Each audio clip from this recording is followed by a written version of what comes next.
هیچ سیقل نکو نتواند کرد. خدا رحمت کند سعدی را. هیچ سیقل نکو نتواند کرد آهنی را که بدگوهر باشد. چون بود اصل جوهری قابل تربیت را در او اثر باشد. سگ به دریای هفتگانه بشو چون که تر شد پلیدتر باشد. خر عیسی گر برش به مکه گرچه آید هنوز خر باشد. عاقلان این سخن نکو دانند زاده خر همیشه خر باشد. دلی به عشق او بادا کفیده. حضرت جنونی میگوید همین مسلمانی که در دلش عشق خدا نداشته باشد بادا کفیده. خدا این دل کفانده بگرداند. دلی به عشق او بادا کفیده، زبان به ذکر او بادا کشیده. نریزد آب دیده کور بهتر، تنی به طاعتش رنجور بهتر. اگر مسلمانی که در چشم او آب چشم نباشد، از قیامت نترسد، از گور نترسد، نریزد آب دیده کور بهتر. برای این همون کور بودن بهتر بود. نریزد آب دیده کور بهتر، تنی به طاعتش رنجور بهتر. تنی که طاعت نداشته باشد، عبادت نداشته باشد، فقط به کار دنیا مشغول باشد، این خیل بدن گفتن حضرت فلج بدنش بهتر است. بود بر مرده غافل کفن حیف، به حلق کشته دنیا رسن حیف. دنیا، انسانی که از دنیا غافل میگذرد برای او کفن حیف میکنه. انسانی که از دنیا فقط برای همین طله و تاراج دنیا گذشت، او رشته همین دنیایی را میگد حیف میکنه. از این خاطر چی میگوید مولوی؟ از این گویم به نیکان زود آمیز.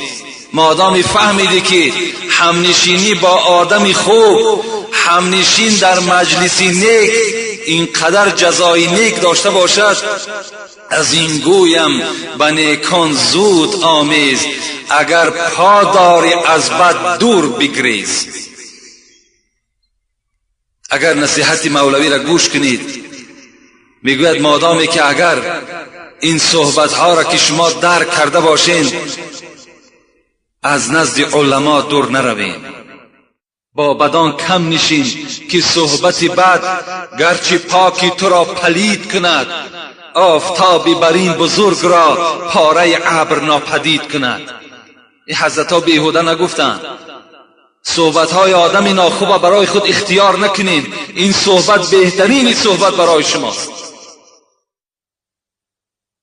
زی ذکرم آن که رو تابد به دنیا، به فردا حشر سازم زشت و اعما. زی زیری خاک خیزد دیده اش کور، سیاه گشته دلش چون لیل بی نور. کند ناله همین بنده به مولا، که حکمت چیز چشمم کرده اعما. این بنده ای که از خاک سر می بردارد و چشمهای نابینا دارد، باز ناله می کرد از خدایا چرا که به دنیا داشتم دو چشم بینا، بکردی کورش ای دارنده من، ای دارنده من، ای ذات پاک. من به دنیا چشمهای بینا داشتم، چرا اینها را تو کور کردی؟ خدا گوید ای مخلوق نادان، به دنیا دادم نعمت فراوان. بدادم دست و پای و چشم بینا، دلی دانا زبانی ساز و گویا. بفرمودم تو را بر ذکر گویی، زی دشمن اعتراض و دوست جویی.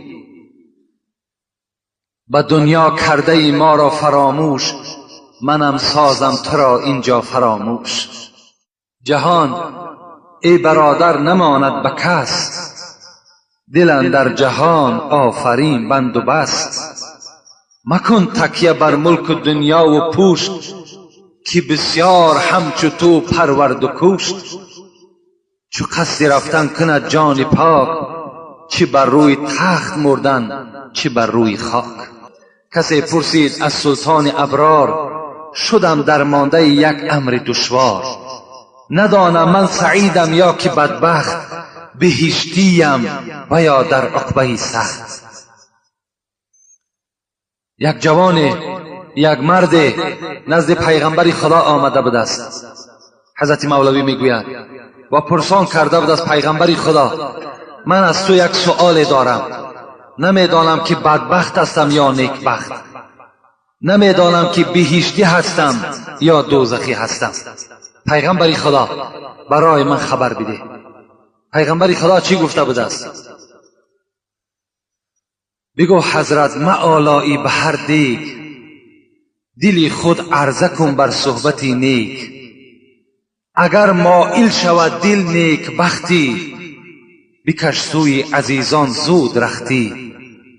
دلت گر صحبتی نیکان نخواهد، بدان که دوزخی سوزان میخواهد. پدر را یک شب او دید در خواب فرزندش، پدر را یک شب او دید در خواب، پریشان حال بین جمع احباب. بگفتش ای پدر حالت، بگفتش ای پدر چون است حالت، چرا زرد است گلگونی جمالت. فرزند میگه در شب پدر شدید که بی نهایت بین دوستهای خدا بود و گویا که چیزی را گم کرده باشد، پریشان بود. گفت پدر عزیز، تو زاهد هستی، تو شیخ هستی، تو مریدهای زیاد داری، تو خدمت زیاد در اسلام کردی، چرا چهره تو زرد است؟ چرا چهره تو مثل این دوستان خدا سرخ نیست؟ بگفتش صعب شد کار ای جگربند، بگفتش صعب شد کار ای جگربند، همان دم کی جدا شد بند از بند. وقتی ای بند من، ای جگربند من، وقتی مرا در لحد گذاشتی، به نهایت کار من مشکل شد. پدر گفت چگونه مشکل شد؟ ندای شد چه آوردی به درگاه؟ وقتی شما مرا پسی سر کردین، مرا تنها که در اون خانه قبر گذاشتین، از جانب خدا ندای شد، ندای شد چه آوردی به درگاه؟ چی داری از عبادت توشه را؟ از من پرسان کردن ای شیخ توشت پیشنهاد کن، عملهات نزد ما اظهار کن، چی داری از توشه را؟ بگفتم 60 حج کردم خدایا، بگفتم 60 حج کردم خدایا، نماز و صوم و طاعت، زهد و تقوا. پروردگارا تو دانا هستی، من در عمر خودم 60 بار حج کردگی هستم. تمام شب با نماز بودم، روزها با روزه بودم، تقوا داشتم، حلال رفتار بودم، حلال گفتار بودم، تمام وظیفه های اسلامی ما انجام دادم. جواب آمد، بین وقت شیخین پیشنهاد کرد جواب از خدا چی آمد؟ جواب آمد نشد این جمله مقبول. ای شیخ گفت این 60 حج تو، این مهنت و زحمتی تو در نزد خدا قبول نشدن. جواب آمد نشد این جمله مقبول، بیار لایق ترین شایسته محصول، لایق ترین شبیار، شایسته ترین شبیار. این 60 حج تو به درگاه من قبول نشده است. بلرزیدم به خود زان وهم چندان، به فرزندش حکایت دارد، بلرزیدم زی وهم با خود چندان، شکست از زلزله سرهای دندان. چنان فرزندم، چنان یک هیبت، چنان یک دهشت مرا در داخل قبر فرا گرفت که این دندانهای شکسته پدرت از لرزه همون است. ندا آمد، بعد این چی ندا آمد؟ ندا آمد که روز یاد داری ای شیخ، یک روز را یاد داری. ندا آمد که روز یاد داری، گرفتی خارک از راهگذاره، گرفتی خارک از راهگذاره. پذیرفته شدی زان نیک نیت، بکردم جای تو در قصر جنت. اگر یاد داشته باشی ای شیخ، یک روز تو از راه میگذشتی، یک خار را در راه دیدی و اون خار را برداشتی از زمین، با امید چی؟ با امید که پای برادر مؤمن من خون آلود نشود. تا که برادر مؤمن من از این خار آزار نیابد. با این خاطر وقتی که تو این خار را برداشتی پذیرفته شدی زان نیک نیت. از این نیت نیک تو در نزد ما پذیرفته شدی. بکردم جای تو در قصر جنت و جای تو را جنت گردانیدم. در اون را بینگریم و نیتی تو نمی بینیم به سوی صورتی تو. ما در اون در کار داریم. خداوند میگوید ما نیتی تو در کار داریم. ما با وظیفه تو کار نداریم. ما با پول تو کار نداریم. ما با سر و منگل تو کار نداریم. ما با اعمال تو کار داریم. تو کی هستی؟ رسول اکرم میگوید لقد رأيت رجلا في الجنة يتقلب في الجنة. شب معراج یک مرد را دیدم که در جنت سیر میکرد. تمام باغهای جنت برای او گشاده بود. فی شجر قطعها عن ظهر الطريق كانت تؤذي المسلمین. وقتی پرسان کردیم این مرد کی هست، از چه خاطر وی وارد جنت شد، صدا آمد که این در روز به یک راه میگذشت، یک نوده درخت کشال بود که مردم از او آزار میافت. همان نوده را شکست تا که آزار برادر مسلمان نشود. این نیتی نه که این در نزد ما پسند آمد و این مرد را ما وارد جنت گردانیدیم. مخند اینجا که چشم که مژگانی تو گریان است در فردا. مخند اینجا که مژگانی تو گریان است در فردا. اگر ریزی در اینجا اشک خندان است در فردا. به اندوه قیامت زرد کن رخساره گلگون. به اندوه قیامت زرد کن رخساره گلگون. بسان شمس انور ماه تابان است در فردا. مکن جور و ستم بر جان خود از ترک فرمانش. مکن جور و ستم بر جان خود از ترک فرمانش. به غیر عقبه ها 7 در کی سوزاند در فردا. خدا رحمت و مغفرتش کند. و خدا قسم همه آیت است، همه حدیث است. مکن جور و ستم بر جان خود از ترک فرمانش. به غیر عقبه ها 7 در کی سوزان است در فردا. کسی گر اندر اینجا خرمن طاعت نبردارد. کسی گر اندر اینجا خرمن طاعت نبردارد. به صد افسوس و حسرت ها پشیمان است در فردا. چرا ای کلمهج، چرا ای کلمهج با جلوه این زال می نازی، ولیکن عیشگاهی خاکساران است در فردا. به محشرگاه گر هر کس به هر سوی روان گردد، که میلان جنونی سوی جانان است در فردا. که میلان جنونی سوی جانان است در فردا. مخند اینجا که مژگانی تو گریان است در فردا. اگر ریزی در اینجا اشک خندان است در فردا. حضرت میگوید اگر ای امت مسلمان، ای امت محمد، اگر شما در دنیا دهانهای خود به خنده های غافلانه جسدهای خود در راههای ناپاک اگر صرف نکنید، انشاءالله شما در قیامت و در محشرگاه خندان هستید.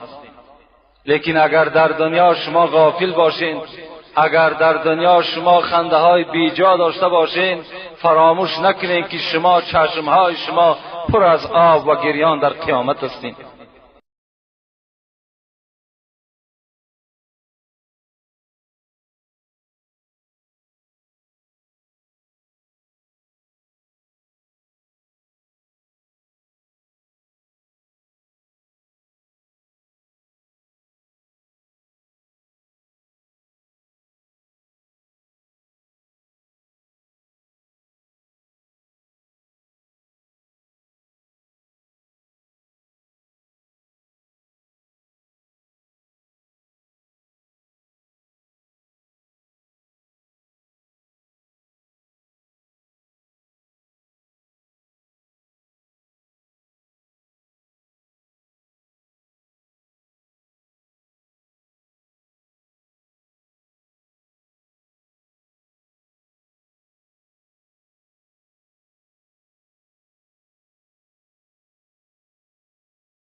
حضرت سعدی میگوید به طواف خانه رفتم، به کعبه رحم ندادند که برونی در چی کردی که درونی خانه آیی.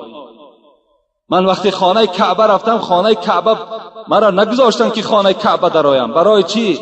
برای تو چگونه مسلمان هستی، چی خدمت در اسلام کردی که امروز طواف زیارت کعبه آمدی. هیچ سیقل نکو نتواند کرد، خدا رحمت کند سعدی را، هیچ سیقل نکو نتواند کرد آهنی را که بدگوهر باشد. چون بود اصل جوهری قابل، تربیت را در او اثر باشد. سگ به دریای هفتگانه بشو، چون که تر شد پلیدتر باشد. خر عیسی گر برش به مکه، گرچه آید هنوز خر باشد. عاقلان این سخن نکو دانند، زاده خر همیشه خر باشد. دلی به عشق او بادا کفیده. حضرت جنونی میگوید همین مسلمانی که در دلش عشق خدا نداشته باشد بادا کفیده. خدا این دل کفانده بگرداند. دلی به عشق او بادا کفیده، زبان به ذکر او بادا کشیده. نریزد آب دیده کور بهتر، تنی به طاعتش رنجور بهتر. اگر مسلمانی که در چشم او آب چشم نباشد، از قیامت نترسد، از گور نترسد، نریزد آب دیده کور بهتر. برای این همون کور بودن بهتر بود. نریزد آب دیده کور بهتر، تنی به طاعتش رنجور بهتر.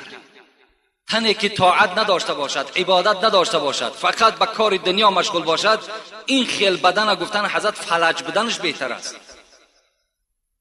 بود بر مرده غافل کفن حیف، به حلق کشته دنیا رسن حیف. دنیا، انسانی که از دنیا غافل میگذرد برای او کفن حیف میکنه. انسانی که از دنیا فقط برای همین طله و تاراج دنیا گذشت، او رشته همین دنیایی را میگد حیف میکنه. از این خاطر چی میگوید مولوی؟ از این گویم به نیکان زود آمیز. مادامی فهمیدی که همنشینی با آدمی خوب، همنشین در مجلسی نیک اینقدر جزای نیک داشته باشد، از این گویم به نیکان زود آمیز. اگر پا داری از بد دور بگریز. اگر نصیحت مولوی را گوش کنید، میگوید مادامی که اگر این صحبت ها را که شما درک کرده باشین، از نزد علما دور نروین. با بدان کم نشین که صحبت بد گرچه پاکی تو را پلید کند، آفتابی بر این بزرگ را پاره ابر ناپدید کند. این حضرت ها بیهوده نگفتند. صحبت های آدم ناخوب برای خود اختیار نکنین. این صحبت بهترین صحبت برای شماست. زی ذکرم آن که رو تابد به دنیا، به فردا حشر سازم زشت و اعما. زی زیری خاک خیزد دیده اش کور، سیاه گشته دلش چون لیل بی نور. کند ناله همین بنده به مولا، که حکمت چیست چشمم کرده اعما. این بنده ای که از خاک سر می بردارد و چشمهای نابینا دارد، باز ناله می کرد از خدایا چرا که به دنیا داشتم دو چشم بینا، بکردی کورش ای دارنده من، ای دارنده من، ای ذات پاک. من به دنیا چشمهای بینا داشتم، چرا اینها را تو کور کردی؟ خدا گوید ای مخلوق نادان، به دنیا دادم نعمت فراوان. بدادم دست و پای و چشم بینا، دلی دانا زبانی ساز و گویا. بفرمودم تو را بر ذکر گویی، زی دشمن اعتراض و دوست جویی.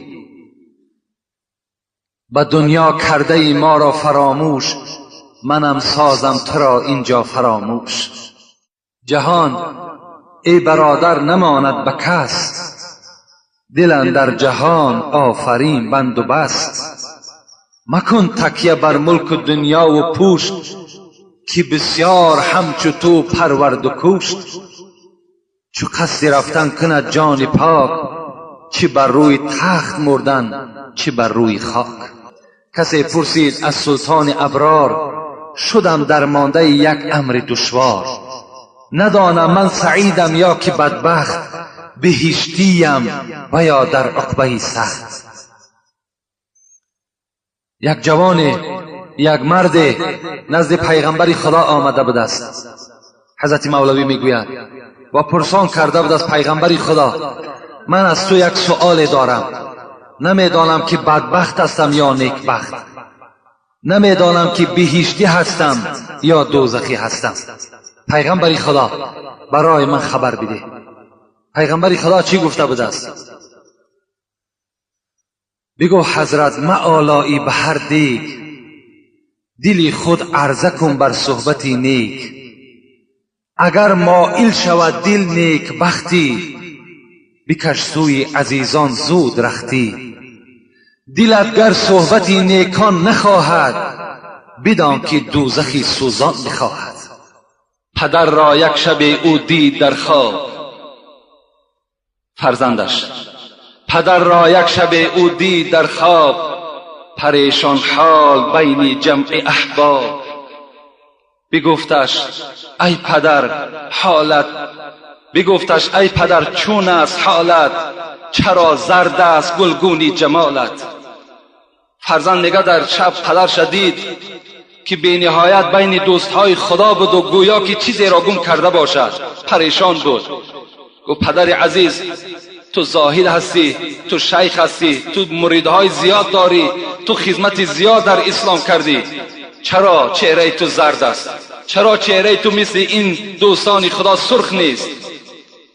بگفتش صعب شد کار ای جگربند، بگفتش صعب شد کار ای جگربند، همان دم کی جدا شد بند از بند. وقتی ای بند من، ای جگربند من، وقتی مرا در لحد گذاشتی، به نهایت کار من مشکل شد. پدر گفت چگونه مشکل شد؟ ندای شد چه آوردی به درگاه؟ وقتی شما مرا پسی سر کردین، مرا تنها که در اون خانه قبر گذاشتین، از جانب خدا ندای شد، ندای شد چه آوردی به درگاه؟ چی داری از عبادت توشه را؟ از من پرسان کردن ای شیخ توشت پیشنهاد کن، عملهات نزد ما اظهار کن، چی داری از توشه را؟ بگفتم 60 حج کردم خدایا، بگفتم 60 حج کردم خدایا، نماز و صوم و طاعت، زهد و تقوا. پروردگارا تو دانا هستی، من در عمر خودم 60 بار حج کردگی هستم. تمام شب با نماز بودم، روزها با روزه بودم، تقوا داشتم، حلال رفتار بودم، حلال گفتار بودم، تمام وظیفه های اسلامی من انجام دادم. جواب آمد، بین وقت شیخین پیشنهاد کرد جواب از خدا چی آمد؟ جواب آمد نشد این جمله مقبول. ای شیخ گفت این 60 حج تو، این مهنت و زحمتی تو در نزد خدا قبول نشدن. جواب آمد نشد این جمله مقبول، بیار لایق ترین شایسته محصول، لایق ترین شبیار، شایسته ترین شبیار. این 60 حج تو به درگاه من قبول نشده است. بلرزیدم به خود زان وهم چندان، به فرزندش حکایت دارد، بلرزیدم ز وهم با خود چندان، شکست از زلزله سرهای دندان. چنان فرزندم، چنان یک هیبت، چنان یک دهشت مرا در داخل قبر فرا گرفت که این دندانهای شکسته پدرت از لرزه همون است. ندا آمد، بعد این چی ندا آمد؟ ندا آمد که روز یاد داری ای شیخ، یک روز را یاد داری؟ ندا آمد که روز یاد داری، گرفتی خارک از راهگذاره، گرفتی خارک از راهگذاره، پذیرفته شدی زان نیک نیت، بکردم جای تو در قصر جنت. اگر یاد داشته باشی ای شیخ، یک روز تو از راه میگذشتی، یک خار را در راه دیدی و اون خار را برداشتی از زمین با امیدی چی؟ با امیدی که پای برادر مؤمن من خون آلود نشود، تا که برادر مؤمن من از این خار آزار نیابد. با این خاطر وقتی که تو این خار را برداشتی پذیرفته شدی زان نیک نیت، از این نیتی نیک تو در نزد ما پذیرفته شدی. بکردم جای تو در قصر جنت و جای تو را جنت گردانیدم. در اون را بینگریم و نیتی تو نمی بینیم به سوی صورتی تو. ما درون در کار داریم، خداوند میگوید ما نیتی تو در کار داریم، ما با وظیفه تو کار نداریم، ما با پول تو کار نداریم، ما با سر و منگل تو کار نداریم، ما با اعمال تو کار داریم. تو کی هستی؟ رسول اکرم میگوید لقد رأيت رجلا في الجنة يتقلب في الجنة. شب معراج یک مرد را دیدم که در جنت سیر میکرد، تمام باغهای جنت برای او گشاده بود. فی شجر قطعها عن ظهر الطريق كانت تؤذي المسلمین.